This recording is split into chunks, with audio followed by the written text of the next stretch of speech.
नमस्कार सभी साथियों को। राजस्थान की राज्य व्यवस्था में आज हमारा टॉपिक राजस्थान की मंत्रिपरिषद रहेगी।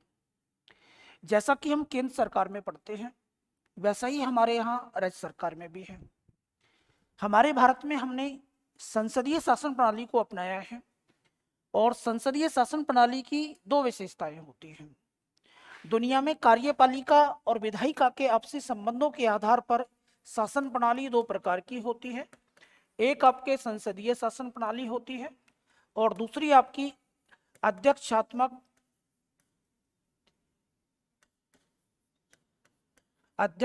शासन प्रणाली या जिसे आप राष्ट्रपति प्रकार की शासन प्रणाली भी कहते हैं। कई बार एक सिंपल सा क्वेश्चन आता है कि भारत में संसदीय प्रकार की शासन प्रणाली है, इसका अर्थ क्या है। तो संसदीय शासन प्रणाली की दो विशेषताएं होती हैं जो आपको याद रखनी है। पहली विशेषता क्या होती है कि संसदीय शासन प्रणाली में जो आपकी कार्यपालिका है, इस कार्यपालिका का निर्माण आवश्यक रूप से किससे होता है? विधायिका से किया जाता है। आवश्यक रूप से कार्यपालिका का निर्माण जो है विधायिका से किया जाता है। कार्यपालिका के सभी सदस्य जो होते हैं वो विधायिका के सदस्य होते हैं, उनमें से ही बनाए जाते हैं। और आपकी ये जो कार्यपालिका है ये विधायिका के निम्न सदन अर्थात केंद्र में हम कहें तो लोकसभा और राज्य में कहें तो विधानसभा, आपकी जो कार्यपालिका है वास्तविक कार्यपालिका यानी कि आपकी मंत्रिपरिषद, वो मंत्रिपरिषद सामूहिक रूप से लोकसभा केंद्र में और राज्य में विधानसभा के प्रति उत्तरदायी होती है। और मंत्रिपरिषद के सभी सदस्य जो हैं आपकी विधायिका के सदस्य होते हैं। दूसरा इसकी क्या विशेषता है कि कार्यपालिका जो होती है संसदीय शासन प्रणाली में वो दो प्रकार की होती है। एक नाममात्र की कार्यपालिका और एक मंत्रिपरिषद के रूप में वास्तविक कार्यपालिका। यदि हम अध्यक्षात्मक शासन प्रणाली को अपनाते जैसा कि अमेरिका में है तो वहां पर जो आपकी नाममात्र की और वास्तविक कार्यपालिका का भेद नहीं है। संविधान सत्ता अमेरिका के राष्ट्रपति को सौंपता है और यूज भी अमेरिका का राष्ट्रपति ही करता है। पहला अंतर। दूसरी बात क्या है कि अध्यक्षात्मक शासन प्रणाली में कार्यपालिका और विधायिका में किसी प्रकार का कोई संबंध नहीं होता, अर्थात वहां की कार्यपालिका सामूहिक रूप से विधायिका के प्रति उत्तरदायी नहीं होती है और ना ही वहां का राष्ट्रपति जो है इस विधायिका का सदस्य होता है। जबकि हमारे यहाँ पे संसदीय शासन प्रणाली में कार्यपालिका सामूहिक रूप से विधायिका के निम्न सदन के प्रति उत्तरदायी होगी और साथ ही कार्यपालिका अर्थात मंत्रिपरिषद के सभी सदस्य विधानमंडल के सदस्य होते हैं। ये आपकी संसदीय शासन प्रणाली की विशेषताएं हैं। तो संसदीय शासन प्रणाली में नाममात्र की सत्ता तो आपके केंद्र में राष्ट्रपति के पास और राज्यों में राज्यपाल के पास होती है। राज्य की कार्यपालिका शक्ति राज्यपाल में निहित है जैसा कि हमने पहले पढ़ा। लेकिन अनुच्छेद नंबर 164 कहता है कि राज्यपाल को उसके कार्यों में सलाह और परामर्श देने के लिए एक मंत्रिपरिषद होगी और इसका मुखिया कौन होगा? तो इसका मुखिया सीएम होगा और राज्यपाल अपनी स्वविवेकीय शक्तियों को छोड़कर मंत्रिपरिषद की सलाह के अनुसार ही कार्य करेगा। ये किस अनुच्छेद कहता है आपसे? 163 कहता है। 163 ने कहा कि राज्यपाल को उसके कार्यों में सलाह और परामर्श उपलब्ध करवाने के लिए मंत्रिपरिषद होगी जिसका मुखिया सीएम होगा। अनुच्छेद 164 जो है सीएम और मंत्री की नियुक्ति की बात करता है। दोनों की नियुक्ति किस प्रकार से होती है? तो अनुच्छेद 164 के अनुसार सीएम की नियुक्ति जो है आपके मुख्यमंत्री की नियुक्ति किसके द्वारा की जाती है बेटा? राज्यपाल के द्वारा। राज्यपाल के द्वारा मुख्यमंत्री की नियुक्ति अर्थात सीएम की नियुक्ति किस आधार पे की जाती है? तो याद कर लेना, बहुत बार आपसे पूछा जाएगा, विधानसभा में बहुमत के आधार पर। सीएम की नियुक्ति का आधार तो विधानसभा में बहुमत है। जिस पार्टी या जिस गठबंधन के नेता को विधानसभा में बहुमत प्राप्त हो जाता है उस पार्टी या गठबंधन के नेता को हमारा राज्यपाल सीएम की शपथ दिला देता है। लेकिन आपसे एक क्वेश्चन पूछा जा सकता है कि सपोज करो कि अगर किसी भी पार्टी या गठबंधन को विधानसभा में बहुमत प्राप्त नहीं हुआ है तो उस कंडीशन में आपका राज्यपाल जो है इस सीएम की नियुक्ति में स्व विवेक का यूज कर सकता है। स्वयं विवेक का यूज कर सकता है। कब? जब किसी भी पार्टी या गठबंधन को बहुमत प्राप्त नहीं हुआ है, या फिर बहुमत प्राप्त पार्टी या गठबंधन में एक से ज्यादा कैंडिडेट सीएम के उम्मीदवार हो जाते हैं, तो उस कंडीशन में हमारा राज्यपाल स्वयं विवेक का यूज करते हुए सबसे बड़ी पार्टी या गठबंधन के नेता को सीएम नियुक्त कर देता है और उसे अधिकतम 1 माह का समय दे सकता है कि 1 माह के भीतर भीतर विधानसभा में बहुमत सिद्ध करके बता। अगर ये बहुमत सिद्ध कर देता है तो सीएम बना रहता, नहीं करता है तो इसकी सरकार वही समाप्त हो जाती है। कहने का मतलब, अगर विधानसभा में किसी पार्टी या गठबंधन को बहुमत प्राप्त हो चुका है तो सीएम की नियुक्ति में राज्यपाल को कुछ नहीं करना है, बहुमत प्राप्त दल के नेता को सीएम की शपथ दिलानी है। लेकिन अगर किसी भी पार्टी या गठबंधन को बहुमत प्राप्त नहीं हुआ है, तब राज्यपाल की भूमिका महत्वपूर्ण हो जाती है। वो अपनी स्वयं विवेक की शक्ति के द्वारा सबसे बड़ी पार्टी या गठबंधन के नेता को सीएम बना सकता है और उसे 1 माह के भीतर बहुमत सिद्ध करना होगा। सपोज करो उसके बाद भी कोई पार्टी या गठबंधन बहुमत सिद्ध नहीं कर पाती है, तो फिर आपके राज्यपाल जो है आपके राष्ट्रपति से सिफारिश करेगा कि राज्य का शासन संवैधानिक प्रावधानों के अनुसार चलाना संभव नहीं है और सिफारिश कर देगा राज्य में 356 की, अर्थात राष्ट्रपति शासन की। कहने का मेरा मतलब ये है कि सीएम की नियुक्ति राज्यपाल द्वारा विधानसभा में बहुमत के आधार पर की जाती है। अनुच्छेद 164 के तहत विधानसभा में किसी भी दल या गठबंधन को बहुमत प्राप्त नहीं होता है तो राज्यपाल स्वयं विवेक का इस्तेमाल कर सकता है, और स्वयं विवेक के इस्तेमाल के बाद भी सरकार का बनना नामुमकिन है तो फिर राज्यपाल राष्ट्रपति शासन की सिफारिश कर सकता है। अन्य मंत्रियों की नियुक्ति भी राज्यपाल के द्वारा की जाती है, लेकिन किसकी सलाह से की जाती है? सीएम की सलाह से की जाती है। ये सारी बातें आपको अनुच्छेद 164 में मिलेंगी। अनुच्छेद 164(2) कहता है, ये बहुत बार आएगा, कि मंत्रिपरिषद जो है राज्य की, ये सामूहिक रूप से विधानसभा के प्रति उत्तरदायी होती है। केंद्र की मंत्रिपरिषद सामूहिक रूप से लोकसभा के प्रति उत्तरदायी होती है और राज्य की मंत्रिपरिषद सामूहिक रूप से विधानसभा के प्रति उत्तरदायी होती है। अर्थात राज्य की मंत्रिपरिषद तब तक ही अपने पद पर रह सकती है, काम कर सकती है, जब तक उसको विधानसभा का बहुमत प्राप्त है। अगर विधानसभा में उसका बहुमत गिर जाता है तो सरकार वहीं गिर जाती है, समाप्त हो जाती है। सरकार का कोई विधेयक अगर विधानसभा में असफल हो जाता है तो सरकार गिर सकती है, सरकार समाप्त हो सकती है। यानी कि हमेशा इसके पास विधानसभा का बहुमत होना चाहिए। तो मंत्रिपरिषद सामूहिक रूप से विधानसभा के प्रति उत्तरदायी होती है और मंत्री व्यक्तिगत रूप से राज्यपाल के प्रति उत्तरदायी होते हैं। ये बात भी आपको 164 में मिलेगी। आगे बढ़ते हैं। अनुच्छेद नंबर 166 कहता है कि राज्य सरकार के समस्त कार्यपालिका कार्य जो हैं वो राज्यपाल के नाम से किए जाएंगे। यानी कि राज्य का समस्त जो कार्यपालिका कार्य है वो राज्यपाल के नाम से किया जाएगा। 166, मुख्यमंत्री और मंत्रियों को शपथ कौन दिलाता है? नियुक्त कौन करता है? राज्यपाल करता है। शपथ कौन दिलाएगा? राज्यपाल दिलाएगा। अगर इनको त्यागपत्र देना हो तो त्यागपत्र भी किसको देंगे बेटा? राज्यपाल को देंगे। अगर मंत्री को पद से हटाना है तो राज्यपाल उससे कभी भी त्यागपत्र मांग सकता है, और मंत्री त्यागपत्र नहीं देता है तो उसे बर्खास्त भी कर सकता है। अर्थात मंत्री जो होते हैं राज्यपाल के प्रसाद पर्यंत कार्य करते हैं।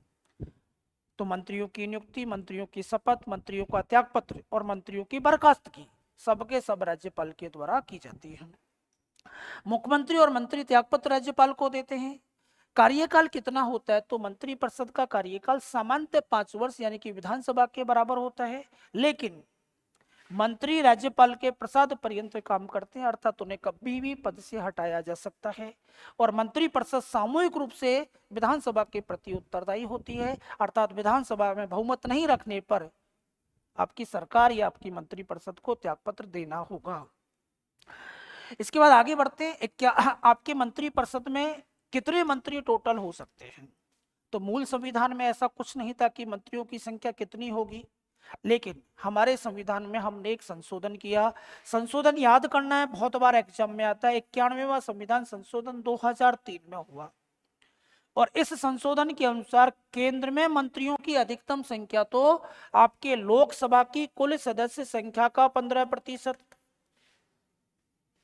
और राज्य में विधानसभा की कुल सदस्य संख्या का कितना हो सकती है, तो 15% हो सकती है। अधिकतम सदस्य संख्या अगर केंद्रीय मंत्रिपरिषद में पूछे तो पीएम सहित लोकसभा का 15%, राज्य में पूछे तो सीएम सहित विधानसभा का 15%। और ऐसा प्रावधान हमने कब किया है, 91 यानी कि 91वें संविधान संशोधन के द्वारा किया है। लेकिन अगर किसी राज्य में टोटल विधानसभा सदस्य कम है, जैसे कि हम बात करें कि कुछ राज्यों में आपके दिल्ली में 70 ही हैं, तो वहां के लिए कहा गया है कि कम से कम आपके पास कितने मंत्री हो सकते हैं, 12 मंत्री हो सकते हैं।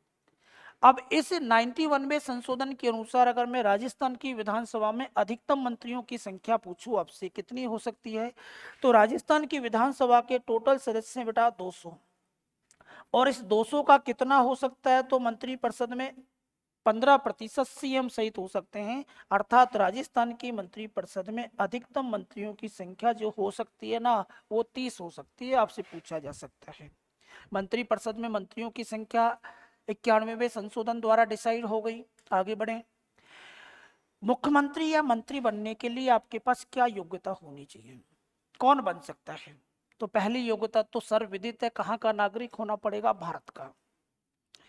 मंत्री या सीएम बनने के लिए आपकी आयु कितनी हो चुकी होनी चाहिए, 15 वर्ष। लाभ के पद पर आप कार्यरत नहीं होने चाहिए। विधानमंडल के किसी एक सदन का सदस्य होना आवश्यक है। अगर एक सदनीय विधानमंडल है, जैसे कि राजस्थान में केवल विधानसभा है, तो आपको विधानसभा का सदस्य होना पड़ेगा। लेकिन जैसे यूपी, आपका महाराष्ट्र, आपका कर्नाटक, आपका आंध्र प्रदेश, आपका तेलंगाना, वहां आपकी विधानमंडल 2 सदनीय है, यानी कि विधानसभा भी है और विधान परिषद भी है। तो वहां मंत्री और सीएम विधान सभा का सदस्य हो सकता है या विधान परिषद का सदस्य भी हो सकता है। कहने का मतलब उसे विधानमंडल का सदस्य होना आवश्यक है। लेकिन कोई व्यक्ति विधानमंडल का सदस्य हुए बिना भी, अगर कोई व्यक्ति विधानमंडल का सदस्य नहीं है तो भी वो सीएम और मंत्री बन सकता है। बहुत बार पूछा जाएगा, क्या कोई व्यक्ति बिना विधानमंडल का सदस्य हुए सीएम या मंत्री बन सकता है, तो आपका आंसर होना चाहिए हाँ, बिल्कुल बन सकता है। लेकिन नियुक्ति के 6 माह के भीतर भीतर उसे किसी एक सदन की सदस्यता प्राप्त करना आवश्यक है। बन तो सकता है, लेकिन जिस दिन उसकी नियुक्ति होती है उसके 6 महीने के भीतर भीतर उसे किसी एक सदन की सदस्यता प्राप्त करना आवश्यक है। अगर एक ही सदन है तो उसकी सदस्यता प्राप्त करना आवश्यक है। कहने का मतलब बिना विधानमंडल का सदस्य हुए कोई व्यक्ति कितने दिन मंत्री या मुख्यमंत्री रह सकता है, तो 6 माह की आपकी अवधि पूरी कर सकता है। आगे बढ़ते हैं, मंत्रियों का वेतन और भत्ता राज्य विधानमंडल द्वारा निर्धारित किया जाता है। किस अनुच्छेद के तहत, 164(5) के तहत। तो ये सारे के सारे मंत्रिपरिषद की योग्यता से संबंधित प्रावधान है, आपको याद होने चाहिए कि क्या क्या है। अब सीएम या मंत्री बनने के लिए आपको विधानसभा का सदस्य होना पड़ेगा, और विधानसभा के सदस्य बनने के लिए आपकी उम्र कम से कम कितनी होनी चाहिए, 25 वर्ष होनी चाहिए। आगे बढ़ते हैं, मंत्री के प्रकार। मंत्रिपरिषद में 3 प्रकार के मंत्री होते हैं, कैबिनेट मंत्री, राज्य मंत्री और उप मंत्री। इन तीनों मंत्रियों में अगर मैं सीएम को जोड़ देता हूं तो इन सबको मिलाकर हम क्या कहते हैं, मंत्री परिषद कहते हैं। लेकिन हमेशा इतने लोगों की मीटिंग बुलाना आवश्यक नहीं है। मुख्य मुख्य व्यक्ति ही मिलकर नीति निर्माण कर सकते हैं, डिसीजन ले सकते हैं, निर्णय ले सकते हैं। तो इससे छोटी संस्था है उसे हम मंत्रिमंडल कहते हैं, मंत्रिमंडल कहा जाता है। मंत्रिमंडल में कौन शामिल होता है, कभी आपसे पूछे तो आपके कैबिनेट मंत्री और आपका सीएम मिलकर जो है आपके, वो मंत्रिमंडल कहलाता है।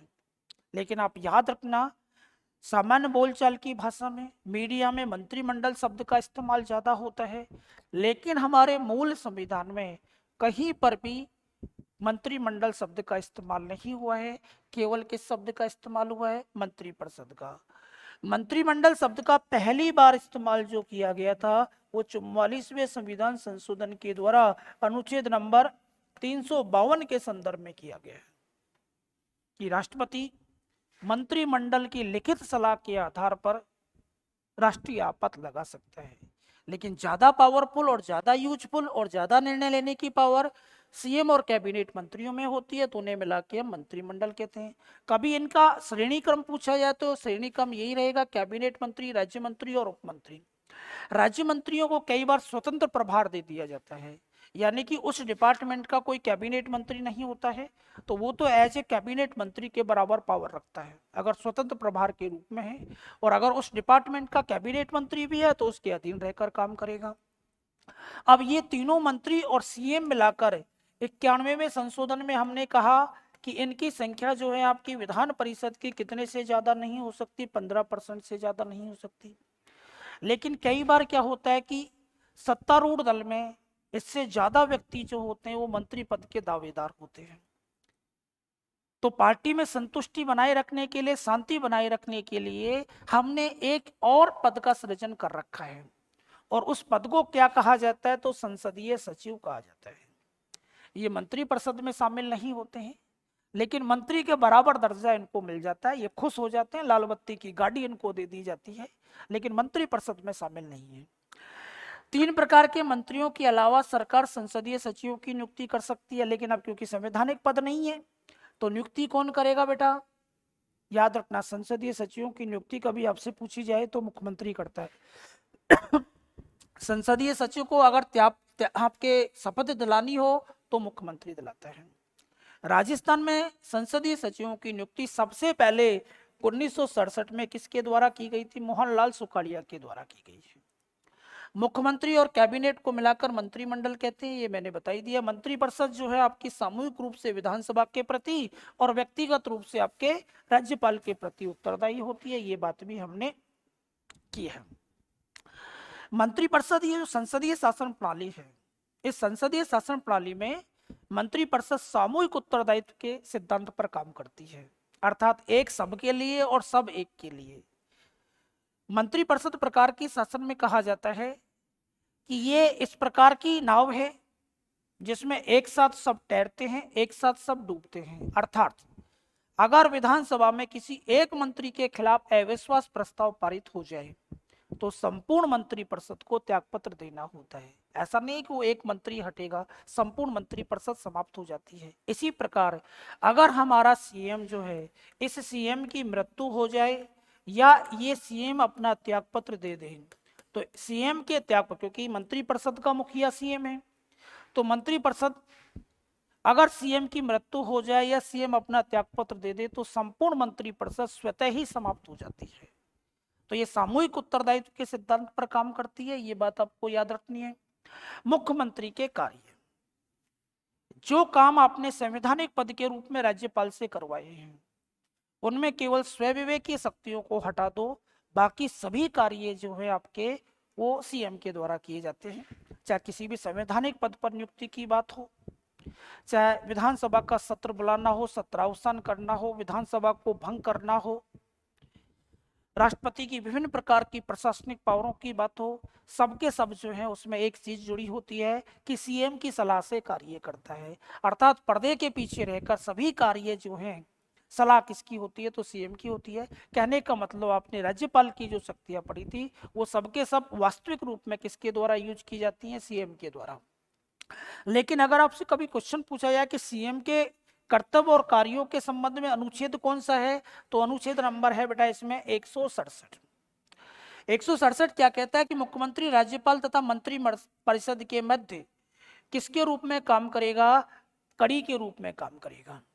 अर्थात ये मंत्री परिषद और राज्यपाल के बीच एक पुल का काम करेगा। मंत्री परिषद ने जो निर्णय लिए हैं उनकी सूचना राज्यपाल को पहुंचाएगा, और राज्यपाल को अगर प्रशासन से संबंधित कोई सूचना चाहिए तो वो सीएम से मांगता है, और सीएम संबंधित मंत्री से लेकर किसको सौंप देता है? राज्यपाल को सौंप देता है। इसी प्रकार राज्यपाल द्वारा प्रशासन और विधान संबंधी सूचना मांगने पर आपको राज्यपाल को प्रदान करेगा। और एक और विषय जो सबसे महत्वपूर्ण है, यदि किसी विषय जिस पर किसी मंत्री ने तो विनिश्चय कर लिया हो, ऐसा कोई निर्णय जो मंत्री ने अपने लेवल पे ले लिया हो, उस पर अगर मंत्रिपरिषद में विचार नहीं किया गया है तो राज्यपाल के कहने पर उसे मंत्रिपरिषद के समक्ष पेश करता है। कहने का मतलब ये है इस बात का, अगर कोई ऐसा निर्णय जो स्वयं मंत्री ने ले लिया है, मंत्रिपरिषद में उस पर विचार नहीं हुआ है, तो राज्यपाल के कहने पर मुख्यमंत्री उस विषय को मंत्रिपरिषद के समक्ष पेश करता है। ये भी उसकी ड्यूटी है। इसके अलावा औपचारिक रूप से आपके सीएम के द्वारा, क्योंकि सीएम जो होता है आपकी राज्य सरकार का वास्तविक प्रधान होता है, सरकार का प्रधान होता है। आपके राज्य का संवैधानिक प्रधान राज्यपाल होता है, लेकिन वास्तविक प्रधान जो होता है वो सीएम होता है। ये बात भी आपको याद रखनी है। और इसके बाद छाया मंत्रिमंडल, केवल इतना पूछा जाएगा कि छाया मंत्रिमंडल की शुरुआत किस देश ने की है? बेटा ब्रिटेन ने की है। छाया मंत्रिमंडल में होता क्या है कि जो विपक्षी पार्टी होती है वो भी एक काल्पनिक मंत्रिमंडल का निर्माण करती है, सभी मंत्री बनाती है, और उन मंत्रियों की ड्यूटी होती है कि वो वास्तविक मंत्री जो है उसके ऊपर 24 घंटे निगरानी रखे। जैसे कि छाया मंत्रिमंडल में किसी को वित्त मंत्री बना दिया तो इसकी ड्यूटी बनती है कि 24 घंटे जो राज्य का वित्त मंत्री है उसके कार्यों पे निगरानी रखे, और जहां भी उसकी कोई कमजोरी, जहां भी उसका कोई गलत काम मिले उसको जनता के सामने पेश करे। अर्थात छाया मंत्रिमंडल का निर्माण विपक्षी पार्टी के द्वारा किया जाता है, और इसकी शुरुआत कहाँ होती है? ब्रिटेन में। राजस्थान में छाया मंत्रिमंडल पहली बार 13वीं विधानसभा में विपक्ष के नेता वसुंधरा राजे के द्वारा बनाई गई थी। ये बात भी आपको याद रखनी है। तो ये मंत्रिपरिषद से संबंधित सामान्य बातें। अब मंत्रिपरिषद और मुख्यमंत्री के मुख्य ड्यूटीज क्या होती हैं और राजस्थान के कौन कौन मुख्यमंत्री आज तक पद पे रहे हैं उसमें चर्चा करेंगे अगली क्लास में। आज के लिए इतना ही। सभी को राम राम।